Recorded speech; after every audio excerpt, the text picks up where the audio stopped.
A very good evening and thank you for joining GBS News at 9. My name is Stephen George and our sign language interpreter tonight is Paul Madenge. And now, parliamentarians allied to President William Ruto have defended him against the attacks from his critics, stating that the country will experience equal development under his watch. This is after the former Deputy President Rigathi Gachagua spread his anti-Ruto campaign in Nyandarua County, as Davis Karani reports. Kasongo aende asiende, aende asiende, atembe asitembe. Wangapi wanasema Kasongo aende, Kasongo aende, Kasongo aende, Kasongo aende. This is the former DP taking his former boss head-on coalition as the 2027 general election beckons, and in a rush-hour attempts to popularize the unveiling of his new political party in May this year. And together with his entire brigade, missiles were released to President William Ruto. Ni muongo si muongo. Watu ya ojoro kwa vijana, mumepata shida ya kazi. Wakati mimi nimekuwa rais, nitatengenezea nyinyi kazi. Pili, alituambia alikuwa anashindwa kufanya kazi, sisi tulikuwa tunamsumbua. Kutoka alipotufukuza kwa serikali, iko kitu amefanya? Iko kitu amefanya? Iko kitu amefanya? Ni muongo si muongo. Munataka aende tamgapi? Aende tamgapi? But this could not hold waters as Ruto allies took a quick response to his critics, stating that he cannot be shaken by those in opposition due to his understanding on leadership and political trends of the country. Wale wachache wanasema ati ng'ombe tumepeana tutarudisha kabla ya 27. Mjue ule mtu umempatia ni mtu ya ng'ombe. Utakuwa unajaribu kutoa nyama kwa mdomo ya simba. Na nyinyi na sisi from 1963 ni mara ya kwanza tumerudi kutoka ile msituni tulikuwa tumepotea. The attacks were also channeled to President Uhuru Muigai Kenyatta for inciting the youth to fight against Ruto's administration in what Silvanus Osoro termed as a breach of the rule of law in the land. Last week, Mheshimiwa Rais amesign deals na investors wanakuja hapa kuinvest pesa mingi.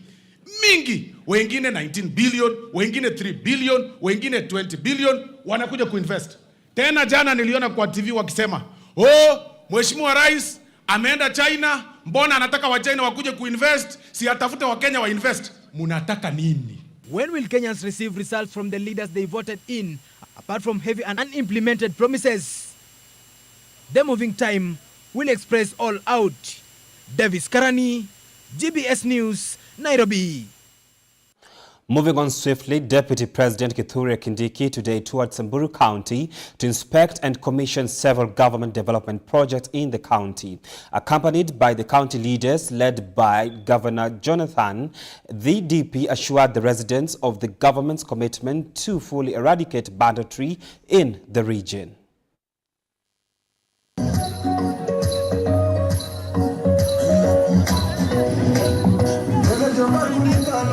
Today was a busy day for the Deputy President Kithure Kindiki as he toured Samburu County, inspecting and launching several development projects in the area, including the Maralal Municipal Market. Asante sana. Mheshimiwa Naibu wa Rais anapofungua, tafadhali tumpe nafasi ili aweze kukata utepe. Tushangilie makofi, tafadhali tushangilie kwa makofi. Asante sana. Kwa hivyo hii soko vile vile kwa vijana wetu na wanaume ambao watafanya biashara pale, kutakuwa na ICT hub ambaye ni chumba kiko na kompyuta na internet. Unaweza enda pale, unaingia kwa mtandao, unatafuta wateja pale, internet italipwa na serikali ya Kenya, hakuna bundles, hakuna kununua sijui nini, free internet na kompyuta ya kutosha ambao wananchi watatumia pale. Hii soko itakuwa na mahali pa kufanyia mkutano wakati wale ambao ni wanabiashara hapa wanafanya mkutano wa soko. Vile mulicheza governors cup juzi, iko pesa na ngoja this coming financial year kutoka devolution support. Ni bomoe hiyo nyumba, ni nyorose hii field muwe mkicheza kama asi. Hii Samburu tutaacha ikiwa mpya pamoja na president wetu na viongozi wote wako hapa. Hapa Samburu tuko na maneno mengi ambayo bado tuko njiani kuyatimiza. Katika hii miaka miwili ya utawala wa William Ruto, kuna yale tumetimiza kama hii soko na hiyo mambo ya maji nimesema. Tumepata pesa ya kuweka lami. I promise you the road from Maralal to Baragoi will be tarmacked and we are almost ready. The contractor will be here any time. And on the thorny issue of insecurity caused by rampant banditry in the region. Na mulisema ya kwamba dawa ya hao magaidi ambao wamebaki ni ile timu. Si namna hiyo? Wajako? Si ndio wao? Tulete hao. Tumalizane nao wakora. Hii bandit tumalizane nao. Si tulisema mambo ya bandit mambo ni matatu. Wawache kuiba ng'ombe. Si namna hiyo? Ama tuwapeleke jela. Lakini kabla ya jela wafanye nini? Local leaders present included Governor Jonathan Lelelit, Women Representative Pauline Lenguriz, among others. Excellent soko hii itaenda kufaidi wakina mama wa Maralal. Wakina mama muko? Wakina mama muko? Naomba gavana wetu wote ambao wanahitaji kufanya kazi hapa ndio biashara yetu iinuke, lakini sisi tunasema tunashukuru Your Excellency. Wakina mama wa Samburu wako salama, wameakilishwa sawa sawa na tutingisiki. Kiti ya akina mama imekalishwa sawa sawa. Mungu awabariki na tunawapenda nyinyi wote. Asante sana, Mungu awabariki. Fanya maneno ya biashara yao. Your Excellency, tunashukuru kwa wakati tulikuja ofisi yako, tulikuomba PS kama viongozi wa Samburu na tukapata PS wa devolution ambayo atasaidiana na makaunti zetu za Kenya kuinua mambo ya devolution. Victor GBS News at 9. Sijui kama nimekaribishwa siku ingine. Nirudi nisirudi. Wangapi wananikaribisha siku ingine? The Nomia Church, with an estimated 5 million members, is positioning itself as a formidable political force ahead of the 2027 general election. The church has signaled its intention to either negotiate with presidential candidates or field its own, aiming to leverage its strong influence in Luo Nyanza to play a decisive role in the polls. The Nomia Church, with an estimated 5 million members, has signaled its intention to play a crucial role in Kenya's 2027 general election, either by negotiating with presidential candidates or fielding its own candidate. Nomia Church will be a stakeholder in this coming elections. We will negotiate with anybody else who wants to be president. And if we are not negotiating with anybody else who wants to be president, we will present a presidential candidate ourselves. Speaking during a special service at the church's headquarters in Oboch, Asembo, Siaya County, Mr. Eliud Owalo, the Deputy Chief of Staff in the Executive Office of the President, emphasized the church's significant influence, particularly in the Luo Nyanza region, urging the church's youth to acquire national identity cards and register as voters once the IEBC is reconstituted. We are going to get to a situation where in Luo Nyanza here, if you don't get support from Nomia Church, you will not be elected. Nomia is bigger than any political movement in Luo Nyanza. We are an integral stakeholder. It's not only the political class who can be on the table. We are an integral stakeholder. And moving forward, I want to urge members of this church, IEBC is just being reconstituted. Subsequent to that, get everybody who is a member of this church to first of all get IDs for the youth who don't have IDs, and those who have IDs to register as voters, so that we also chart our own destiny in these coming elections. At the commissioning of the Nabii Yohana Owalo Mausoleum in Siaya County, Senate Speaker Amason Kingi, representing President William Ruto, urged ODM to unify and support the government, stressing that political parties must aim to form a government and avoid confusing the community. The aim, the biggest objective of any political party is to form government. If you're a political party and you have no ambition of forming government, then you have no business being a political party. And if you have any opportunity, however slight it is, to be in government, take it, because that is the objective of being a political party. let us not confuse this community. If we are doing west, let's do west. If you are doing east, let's go east. Your unity is your bargaining capacity, now and in the future. Let us, if you're in the broad-based government, let us support this government wholeheartedly. 2027 inakuja, badala ya broad-based government, we want to have a government, including the people of Nyanza, including the people of Luo Nyanza. Triza Tiengo, GBS News. Murang'a Governor Irungu Kang'ata has filed a contempt of court case against Controller of Budget Margaret Nyakango over a dispute regarding the release of county bursary funds. The conflict centers on the Controller of Budget's refusal to approve the disbursement of bursaries despite a valid court order that Kang'ata argues should have allowed the funds to be released for the current financial year.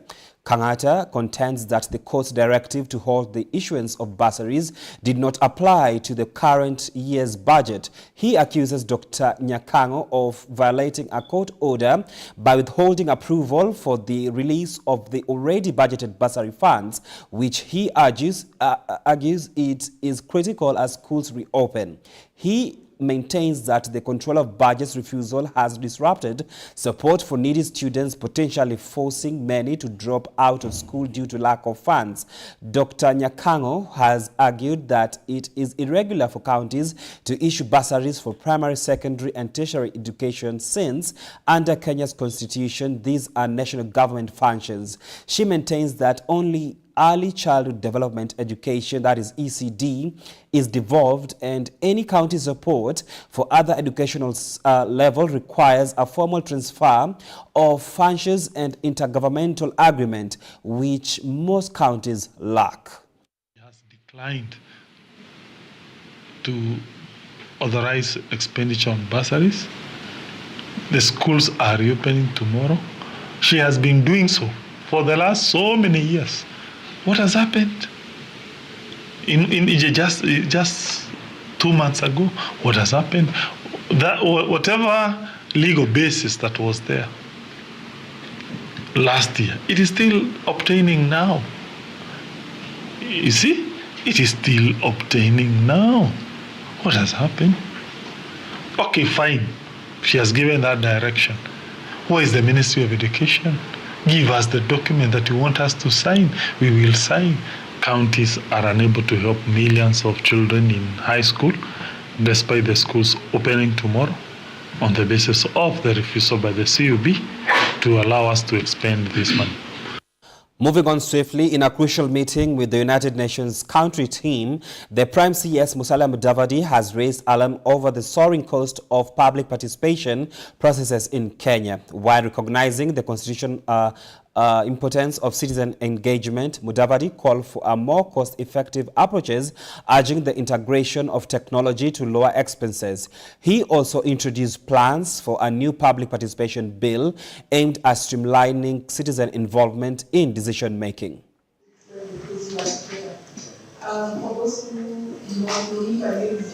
Prime Cabinet Secretary Musalia Mudavadi met with the United Nations country team, raising concerns over the rising cost of public participation in Kenya. While essential, these processes ranging from 10 million shillings to 100 million shillings are putting a strain on critical sectors like health and education. We are seeing proposals of public participation for one piece of legislation ranging from 10 million shillings to 100 million shillings.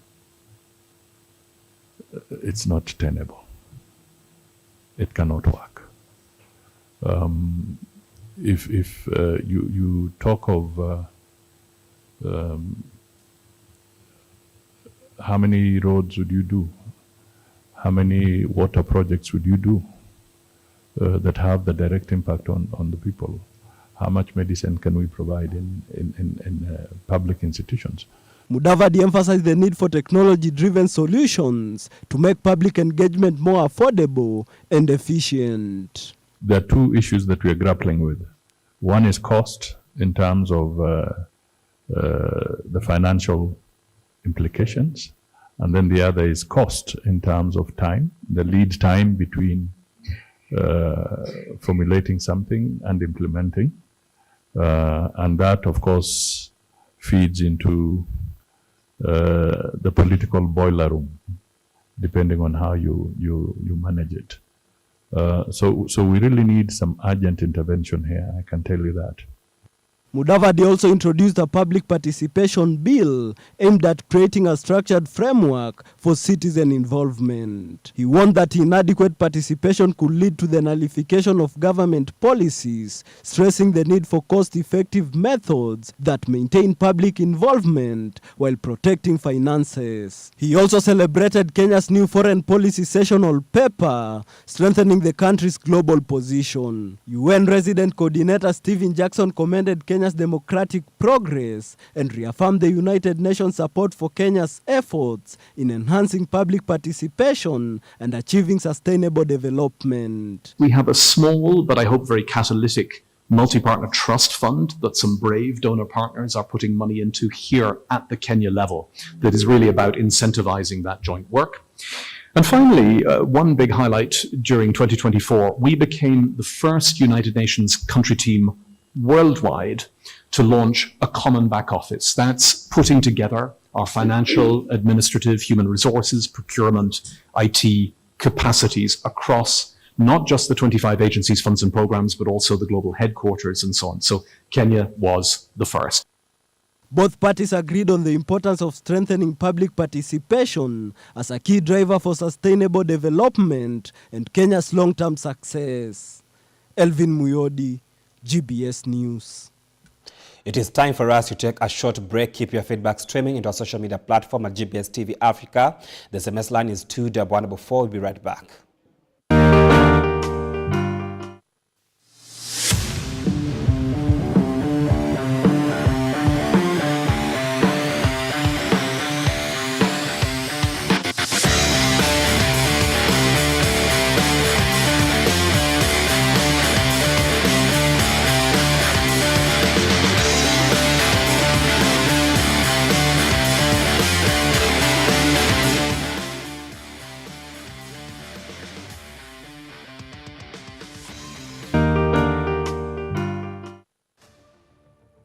Anza wiki yako kwa njia sahihi kwa GBS Jumatatu. Niko nawe hadi mida ya saa 4 asubuhi. Kwanza niseme asante kwa kuzidi kufuatilia na kutazama vipindi vyetu ambavyo huwa tunakuandalia hapa ndani ya GBS TV Jumatatu. People are now seeing the money that have been given to church as a bribe. Jiunge nasi kila Jumatatu asubuhi kuanzia saa 1:30. Nimesikia mwenzangu akifanya hesabu hapo ya vile ambavyo miungano zitakuwa. Ruto is going to fail whether with Raila or without Raila. Kuna mahali anakosea akisema ati Raila na Ruto wataungana. Hakuna kuungana iko hapo, ndugu yangu, acha nikwambie ukweli. Hadithi za kunoga. Ukiangalia Wakenya, wananchi wa Kenya, pia hao maisha yao imedhulumiwa kwa kuongezwa kwa taxes, ziko very high taxes. So the statement by Rigathi Gachagua is just statement ya kumcheck that we can see you we can see between the lines. Na mazungumzo yenye nguvu ya kukuletea utulivu kwa wiki yako. Ati Raila ataingia UDA hapo na hiyo ndoto mimi sasa yote nasema hivi mheshimiwa, ikiwa Raila itakuwa, mimi naona itakuwa hadi saa 4 za asubuhi kwa majadiliano ya kusisimua. Mheshimiwa Rais William Samoei Ruto ajue ya kwamba sasa yeye ni president wa Kenya. Sio mambo ya kufanyia wana Kenya mzaha. Kupoteza biashara kwa siku moja katika CPD, nafikiria ni jambo ambalo ni rais. Usikose, ingia kwenye GBS TV. Anza Jumatatu yako kwa kusudi. If the government does not spend, my brother, hakuna maendeleo inaonekana. Hakuna barabara zinatengenezwa. Hakuna dawa kwa hospitali. My friend, economies will not grow. Tuonane panapo majaliwa yake Mwenyezi Mungu. GBS Jumatatu, palipo mjadala wa leo na mwelekeo wa kesho. topic of discussion leo is a hustle culture. Hustle culture, and this is working smart versus working hard. Working hard is where nina hustle. I'm working like a donkey. Unaweza pata maybe ulisoma, yes, maybe kumaliza shule, maybe hii inahitaji maybe diploma, maybe ulifika certificate level. So I feel pia knowledge inachangia sana. Yes, watu kukua kwa informal. You have to like plan. You also have to delegate, and it's also sometimes about convenience. What is convenience for you? Tunaweza work smart hata kama ni kwa informal jobs. Tuki-apply hiyo working smart, we can do something. Si lazima tu ikuwe ni kazi ile uko chini. I'm picking a dare. Okay. What? Call your mom or dad and sing the chorus of their favorite song loudly. Mama Vanessa, just a sing. We are live on TV. I need to. What TV? GBS TV. I'm on the Youth Hub and they want me to sing you a song. I've been dared to sing your favorite song. So no, don't sing that one, man. No. Sing yours. No, I will sing a nice one. I know many of your songs. Sing Daddy's song. I sing Daddy's song, fine. Loudly, read. I love you. Shout. You're my baby. I love you. You're the best. Bye, mommy. Bye. Thank you. You're welcome. I know.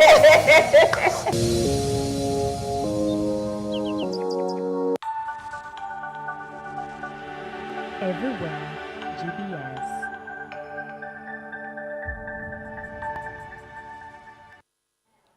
And welcome back. Now, Interior CS Murkomen addresses incidents in Angata in Barikoi, Narok County, where police shot and killed 5 people in land dispute. Reports indicate that the individuals killed on Monday afternoon were protesting the alleged grabbing of contested land. Further reports suggest that the land in question belongs to a powerful politician from the region. The residents, including women, could be heard crying and shouting, calling out the General Service Unit officers for being responsible for the shooting. Narok Senator Ledama Olekina confirmed the incident, expressing his fears over the killing of the 5. Now, Olekina promised to visit the Angata Barikoi area as soon as possible to gain a better understanding of the situation. Furthermore, the senator, known for his hard stance on communal land, insisted that he would not stand and watch the land being taken from the locals. The residents of Angata had earlier demonstrated in March this year over the intention of the accused leader to grab their piece of land. Why are you killing people? Why? How many people have you killed? Why are you killing people? Who? Nani mkubwa wenu? Nani mkubwa wenu? Wewe. Na kuongelesha. Who's your boss? Yani nyinyi, wewe ndio mkubwa.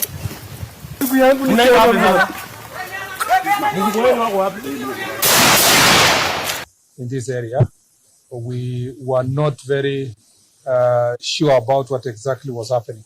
But now we have a comprehensive report. Unfortunately, this situation has led to loss of life. The brief we have so far is that as a result of the long protracted court battle between the two communities in Ongata Barikoi, a decision was made by the court and that the community should go to mediation and arbitration 3 months ago. As a result, there was an arbitral process, as far we know, that led to a decision on how the land was going to be distributed among the various communities, the 2 communities in the place. Today, surveyors were on the ground with the provision of security being given by the police officers to implement that decision and to make sure that they deal with the necessary boundaries that will enable them to resolve the problem. Unfortunately, as we now understand, the local community living around that area interpreted it to mean that their land was being taken away or they were going to be evicted.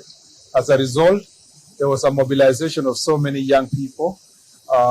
We cannot really confirm the numbers, but it's estimated that it's in thousands, maybe 1,000, 1,500 or 2,000, who came and attacked the surveyors and the police officers who were on site.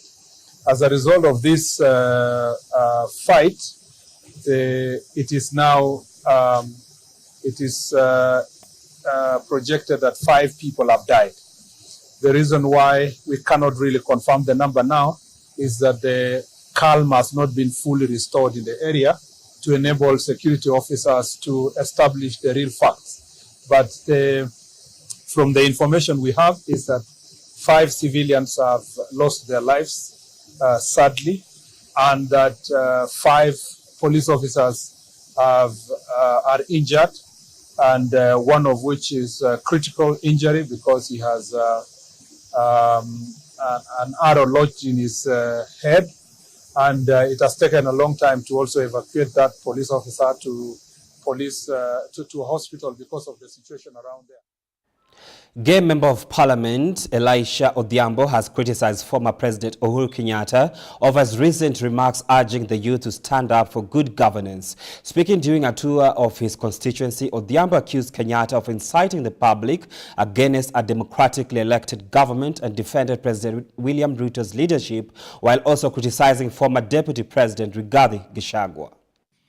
Game Member of Parliament Elisha Odhiambo has strongly criticized former President Uhuru Kenyatta over his recent call for Kenyan youth to stand up for good governance. Speaking during a public event in North Game Ward, Odhiambo accused Kenyatta of inciting the public against a democratically elected government and urged him to be cautious with his words.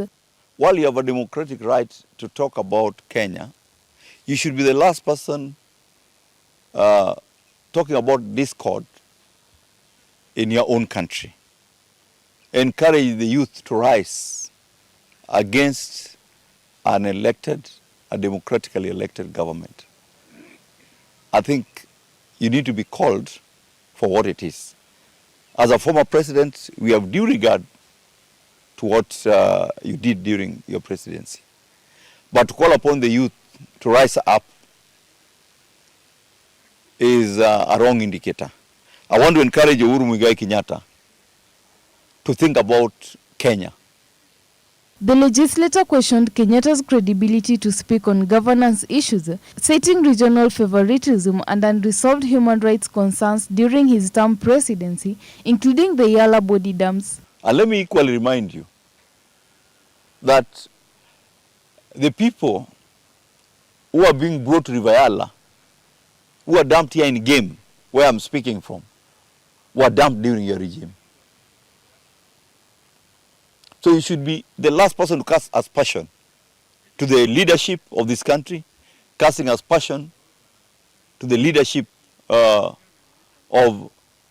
H.E. Dr. William Samoei Ruto. Let William do his work. Let his performance be the core for his judgment. Let us not have people creating discord in a peaceful country called Kenya. Odhiambo also took aim at former Deputy President Rigathi Gachagua, accusing him of being idle and overly focused on attacking the government. I think Rigathi is so idle that he has nothing to do. Gentlemen, there are better things to do. Go back to school.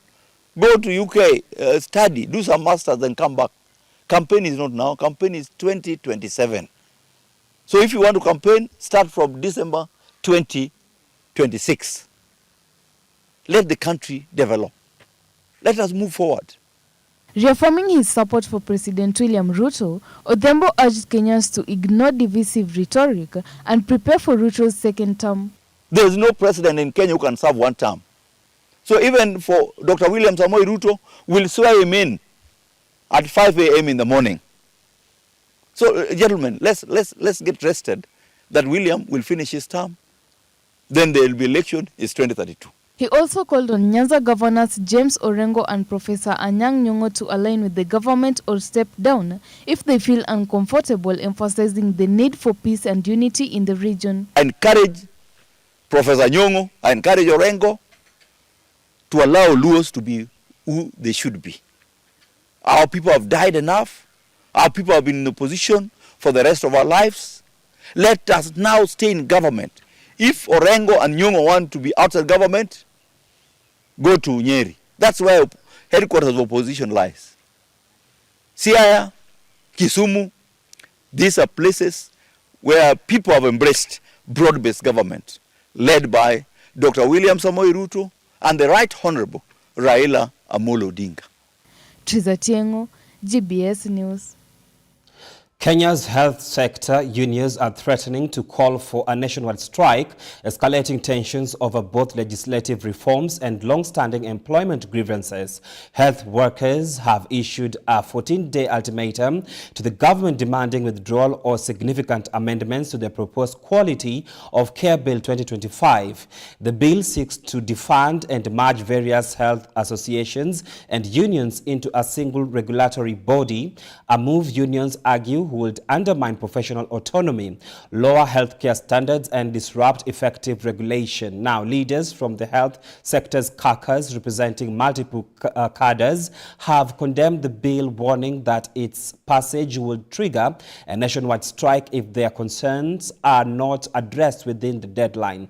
Unions, including the Kenya Union of Clinical Officers, have criticized the bill for being drafted in secrecy and questioned the rationale for creating a new regulatory body when the Kenya Health Professionals Oversight Authority already exists. They argue that restructuring the firm would be more efficient than establishing a new entity. We want to make it very clear. We are not opposing the formation of Kenya Institute of Kenya National Public Health Institute, KNPHI. Yes. We are not opposing it. But the manner in which it is being hurriedly formed raises a lot of eyebrows. Number one, we have a crisis at the Ministry of Health brought about by misadvice by the person who is responsible to advise the government on issues to do with health.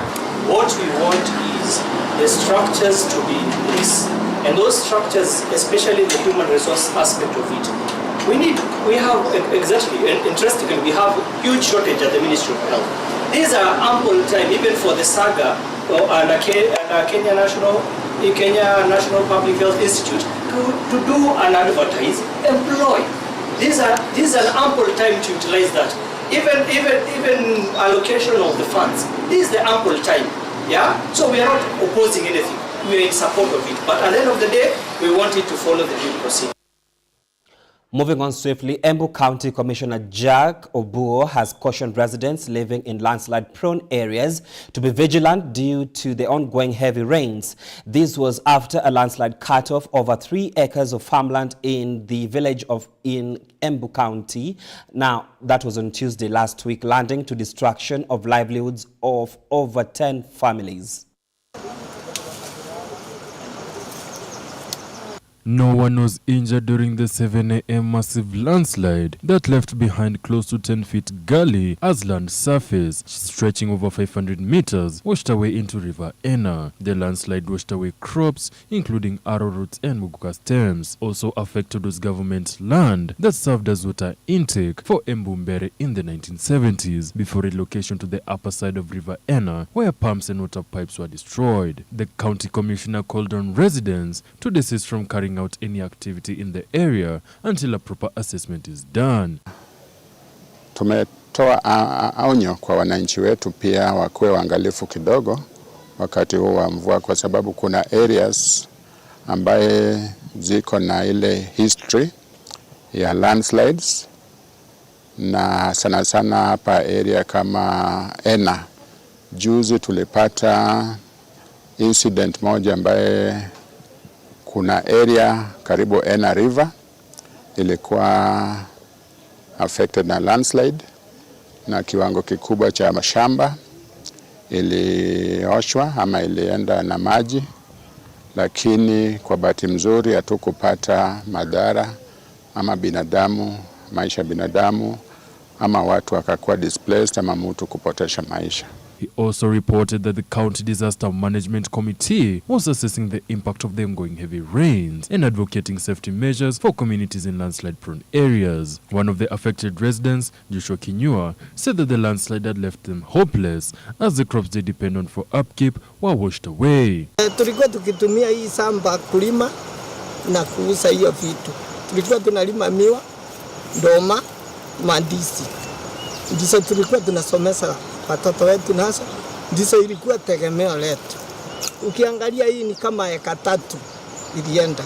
He also said that they are living in fear as other parts of the area had started developing cracks. Tunaogopa hata turali. Usiku mtu anasikia kitu ikitingisha kidogo, ikiangusha kidogo, tunasikia uoga. Kuna shida kubwa. Lakini hatuna nguvu, hatukuwa tunajipanga na pesa ati mtu anaweza toka kwa nyumba aende akatafuta nyumba ingine pahali. Sasa tunalilia serikali angalau itusaidie. Kwa maana tuko na shida hata sisi tumepaki hatujui mwisho itaendaje. At the same time, the county commissioner reported that they are also monitoring the situation at the Seven Forks Dam that were fast filling up. This is Jeff Abuki, GBS TV News, Nairobi.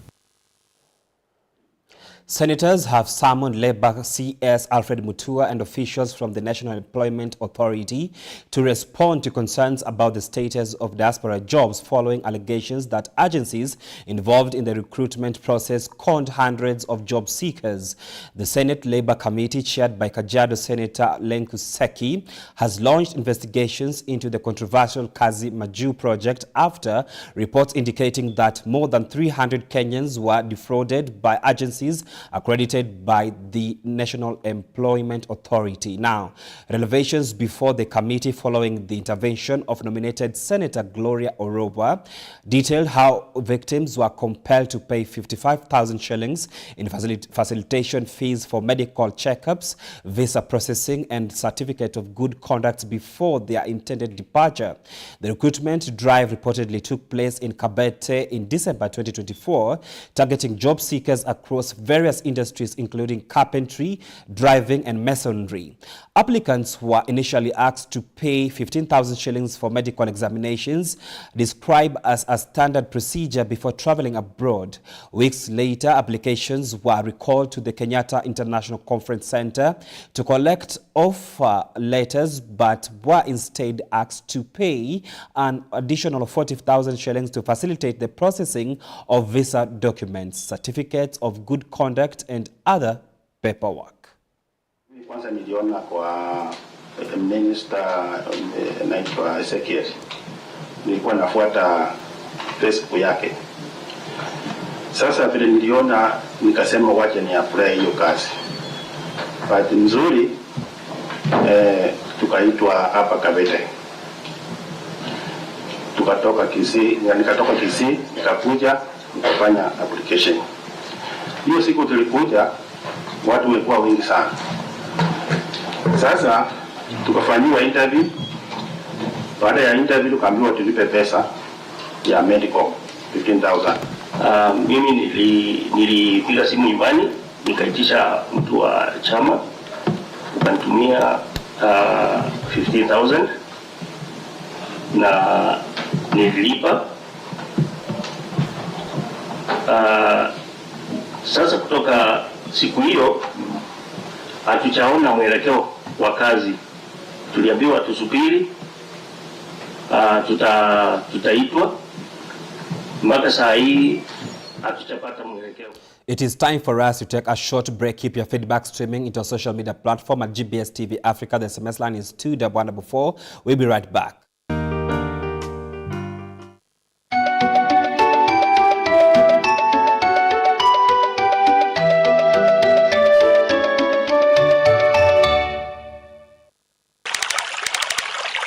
Water remains to be the world's most precious commodity, but is the most misused. In times of drought, saving water is the only solution to making sure you have it. Don't use the shower when water is scarce. Instead, use the basin while bathing. Repair all leaking taps and pipes. Wash your car only whenever necessary. If not, use a piece of cloth to wipe it clean. Do not use the hose pipe to water your garden.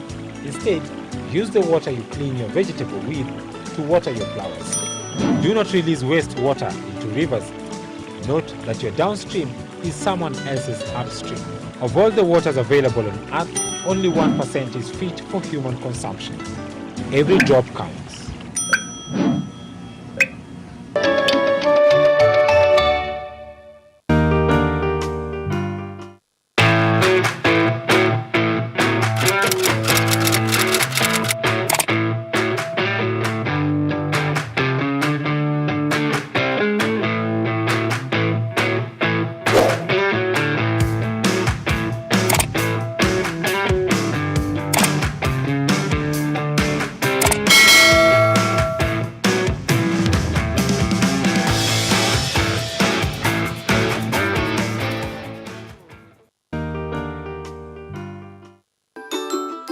Hello, boys and girls. How are you today? Because I am very, very happy. So we are on Kids Mind on GBS TV. Today we're going to make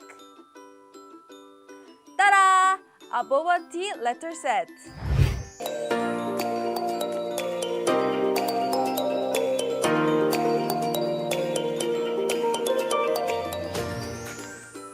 We are moving to singing class. Skinamarinky dinky ding, skinamarinky doo. I love you. The tortoise and the hare. Friends, do you know about this story? Now you're finished to make.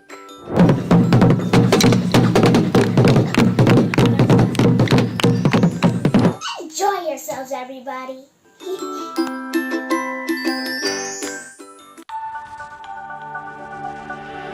Everywhere, GBS.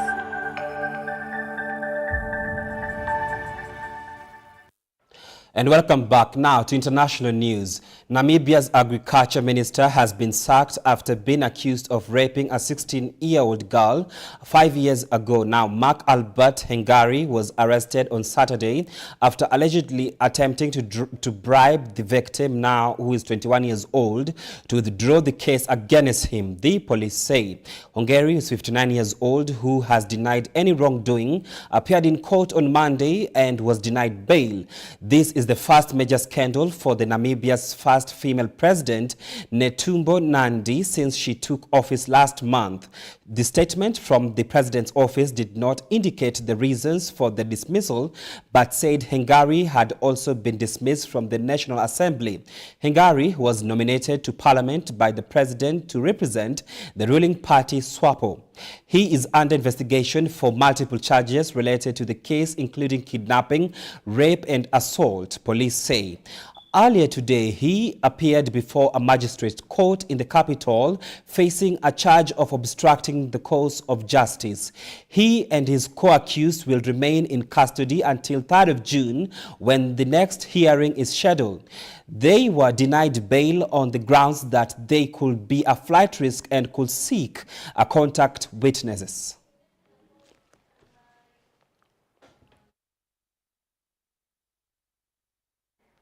As global tensions rise, nations are ramping up their military spending like never before.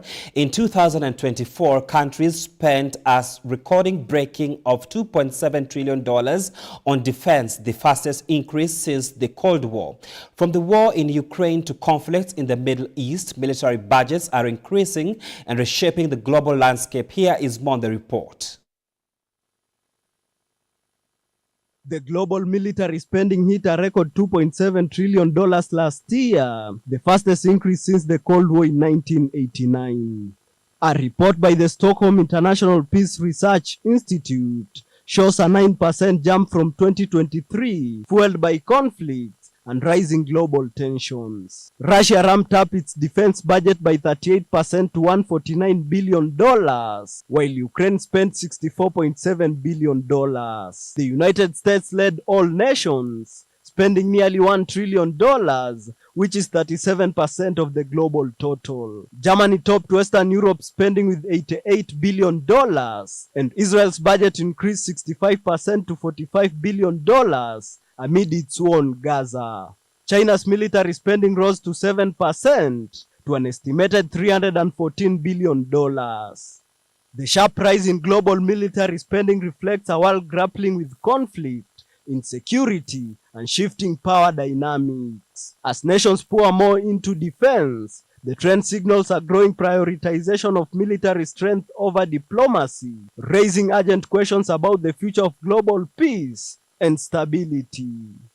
Elvin Muyodi, GBS News. At least 68 people have been confirmed dead following an U.S. airstrike at a detention center in northern Yemen. Meanwhile, Israel is facing international scrutiny at the World Court over its blockade of aid to Gaza, with hearings beginning this week at the International Court of Justice in The Hague. Tensions are mounting in the Middle East as Israeli Prime Minister Benjamin Netanyahu has once again called for the complete dismantling of Iran's nuclear infrastructure. This comes as the U.S. and Iran engage in indirect negotiations mediated by Oman to secure a deal that would limit Iran's nuclear ambitions while offering economic relief. The Israeli military operations in Gaza continue to escalate, with Israeli troops advancing into Rafah, the last major population center in southern Gaza. Abdi Ahmed reports. U.S. conducted airstrikes in northern Yemen. The targeted facility was housing African migrants, with reports from Yemen's Ministry of the Interior indicating that around 115 individuals were detained at the center at the time of the attack. The U.S. has ramped up military action in Yemen, especially focusing on the Houthi rebels who are accused of disrupting shipping routes in the Red Sea. This recent strike follows a deadly attack earlier this month on a fuel terminal in the same region that left 74 dead. The strike highlights the ongoing tensions in Yemen, where the Houthis have been accused of targeting Red Sea vessels, claiming to target ships linked to Israel in support of Palestine during the Gaza conflict. Despite the mounting casualties, the US government has vowed to continue targeting the Houthi militias. Since Israel's complete blockade on Gaza began in early March, the humanitarian situation in the region has worsened, with supplies such as food and medical aid running low. Israel maintains that it will not allow aid to enter until Hamas has dismantled and released all hostages. This move has drawn strong criticism. The UN General Assembly also called for Israel to fulfill its obligation to provide aid. The World Court hearing this week are a pivotal moment in the ongoing dispute over Israel's Gaza blockade. Although ICJ rulings carry significant weight, they are non-binding and lack enforcement power. Meanwhile, Israeli Prime Minister Benjamin Netanyahu has called for the dismantling of Iran's nuclear infrastructure. Netanyahu remains firm in his stance, warning that only the total removal of Iran's nuclear capabilities will constitute a viable agreement. The indirect talks between the US and Iran have progressed through 3 rounds so far, with Oman facilitating discussions aimed at ensuring Iran remains free of nuclear weapons while preserving its right to peaceful nuclear energy. Israel remains skeptical. Netanyahu's drawing comparisons to Libya's 2003 disarmament insists that any meaningful deal must eliminate all of Iran's nuclear, chemical, and missile programs. He also emphasized that the agreement must stop Iran's development of ballistic missiles. Israel has not ruled out military action. Iran has responded defiantly. Foreign Minister Abbas Araghchi warned that Iran will retaliate against any aggression. The Israeli military are advancing in Rafah. Residents describe Rafah as virtually wiped off the map, with airstrike reducing homes and infrastructure to rubble. Israel relaunched its assault in mid-March, claims it is clearing buffer zones to root out Hamas fighters, and is planning a new humanitarian zone where civilians will be relocated after security checks. However, many displaced Gazans fear being forced into a sealed-off encampment with no escape, likening it to a modern-day prison camp. Meanwhile, the humanitarian situation continues to deteriorate.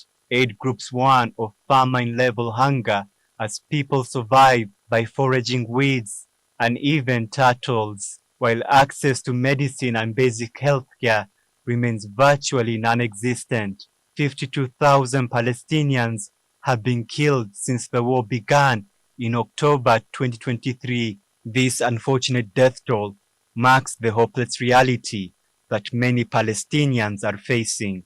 This is Abdi Hamid Ali, GBS News. US President Donald Trump has urged Russia to cease its attacks on Ukraine, while his administration's top diplomat, Marco Rubio, suggested that the US may reconsider its peace efforts if no progress is made soon. This comes as Trump and Ukrainian President Zelensky met in Rome to discuss ways to bring an end to the ongoing conflict. Meanwhile, North Korea has confirmed it will send 14,000 troops to fight alongside Russia in the war against Ukraine. This marks the first time since November that North Korea has confirmed the deployment of its troops to fight the war. However, experts suggest that this deployment could be part of a broader strategy leading up to an anticipated summit between the North Korean leader and Russian President Putin. Here is more on the scene. Trump met with Zelensky at the Vatican. During their meeting, Trump expressed his disappointment over Russia's continued attacks, emphasizing that he believed Zelensky was more open to negotiations. He told me that he needs more weapons, but he's been saying that for 3 years, He needs more weapons, and we're going to see what happens. I want to see what happens with respect to Russia, because Russia had been surprised and disappointed, very disappointed that they did the bombing of those places after discussion. Trump's remark came as U.S. Secretary of State Marco Rubio warned that the United States will pull out from peace talks if the situation does not improve. Despite the meeting's positive tone, concerns remain with the international community regarding U.S. proposal for a peace agreement, especially around territorial concessions to Russia. German officials have voiced strong oppositions to such proposals, arguing they go too far in offering land to Russia, and Ukrainian leaders have similarly expressed doubts. The supreme leader of North Korea, Kim Jong-un, confirmed the deployment of 14,000 troops in the war against Ukraine. This marks the first time North Korea has confirmed its troop deployment since November. The move involved sending thousands of soldiers along with large amounts of ammunition and missiles to strengthen Russian forces in the conflict. These reinforcements have proven crucial in regaining territory in Russia's western Kursk region, where Ukraine had made significant advances. North Korean soldiers suffered heavy casualties, however they quickly adapted to the challenges of the war, contributing to Russia's military position in the region. This collaboration between North Korea and Russia represents a deepening partnership as both nations face increasing international isolation. Experts suggest that the deployment could be a preparation to a high-stakes summit between Kim Jong-un and Vladimir Putin, signaling a new phase in their cooperation. This development is likely to have far-reaching implications, not only for the ongoing conflict in Ukraine, but also for the broader geopolitical landscape. This is Abdi Hamid Ali, GBS News.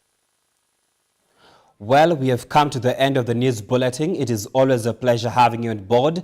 Let's do this again, same time, same channel. We make your news our business. My name is Stephen George. Our sign language interpreter tonight has been Paul Madenge. Good night.